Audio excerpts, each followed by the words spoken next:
if you're going to talk about a revolutionary situation, you have to have people who are physically able to wage revolution, who are physically able to organize and physically able to do all that is done. Yeah, but the question is more, how do you get there? You get there by confrontation, violence? Oh, is that the question you were asking? Yeah. See, that's another thing. When you talk about a revolution, most people think violence, without realizing that the real content of any kind of revolutionary thrust lies in the principles and the goals that you're striving for, not in the way you reach them. On the other hand, because of the way this society is organized, because of the violence that exists on the surface everywhere, you have to expect that there are going to be such explosions. You have to expect things like that as reactions. If you are a black person and live in the black community all your life and walk out on the street every day seeing white policemen surrounding you, when I was living in Los Angeles, for instance, long before the situation in LA ever occurred, I was constantly stopped. No, the police didn't know who I was, but I was a black woman and I had a natural, and they, I suppose, thought that I might be a, quote, militant.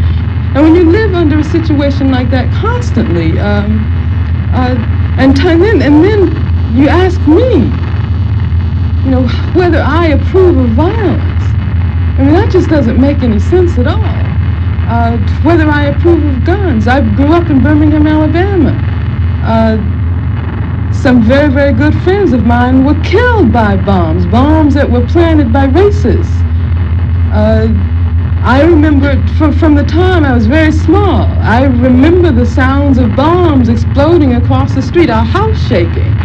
I remember my father having to have guns at his disposal at all times because of the fact that at any moment we might expect to be attacked. The man who was at that time in complete control of the city government, his name was Bull Connor, would often get on the radio and make statements like, niggers have moved into a white neighborhood, we better expect some bloodshed tonight. And sure enough, there would be bloodshed.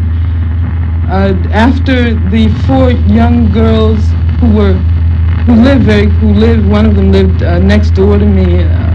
I was very good friends with the sister of another one.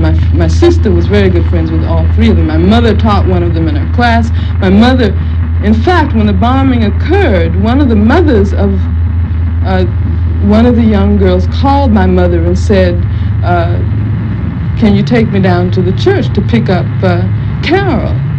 We heard about the bombing and I don't have my car.